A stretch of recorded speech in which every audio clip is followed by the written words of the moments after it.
नागपूरमधल्या घटनेनंतर राज्यभर पोलीस यंत्रणा सतर्क झाली आहे। छत्रपती संभाजीनगरमध्ये सुद्धा पोलीस अलर्ट मोडवर दिसतात।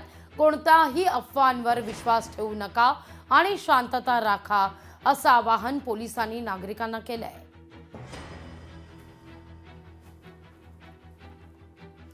या सगळ्याविषयी अधिक माहिती घेण्याकरता थेट जाऊया आपले प्रतिनिधी सचिन बडे यांच्याकडे। सचिन, काय अधिक माहिती या सगळ्या संदर्भात? नागपूरमधल्या घटनेनंतर छत्रपती संभाजीनगरमध्ये सुद्धा पोलीस यंत्रणा सज्ज दिसतीये।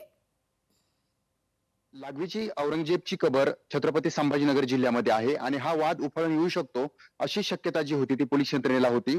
आणि छत्रपती संभाजीनगर जिल्ह्यातील ग्रामीण भाग असेल किंवा खुलताबाद ज्या ठिकाणी औरंगजेबची कबर असेल, या परिसरामध्ये तब्बल 5 ते 10 दिवसांपासून पोलिसांचा तगडा बंदोबस्त जो आहे तो या ठिकाणी पाहायला मिळतोय। अनुचित प्रकार घडू नये यासाठी विशेष खबरदारी देखील घेतली जात आहे।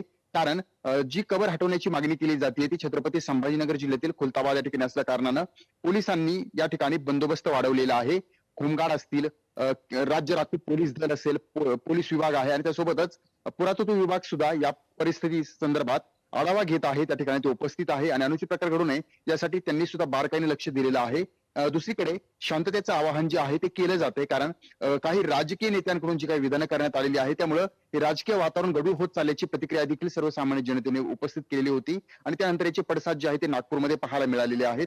छत्रपती संभाजीनगर जिल्ह्यामध्ये शांतता आहे, या ठिकाणी कुठलाही अनुचित प्रकार अद्यापही घडलेला नाहीये आणि तो घडणार नाही यासाठी पोलीस विशेष प्रयत्न करत आहे, नागरिक देखील सहकार्य करतायत। मात्र दुसरीकडे जर पाहिलं तर कबरेचा जो वाद आहे तो पेटलेला आहे। कबरेवरून जी आहे ती कुठेतरी तणावाची परिस्थिती जी आहे काही ठिकाणी पाहायला मिळते आणि ती निर्माण होण्या यासाठी छत्रपती संभाजीनगर प्रशासन जे आहे ते विशेष प्रयत्न करत आहे आणि मोठ्या प्रयत्नानंतर या ठिकाणी शांतता कायम या ठिकाणी असल्याचं पाहायला मिळते। निश्चित सचिन, तुर्तास धन्यवाद तुम्ही दिलेल्या एकूणच या सविस्तर माहिती करता।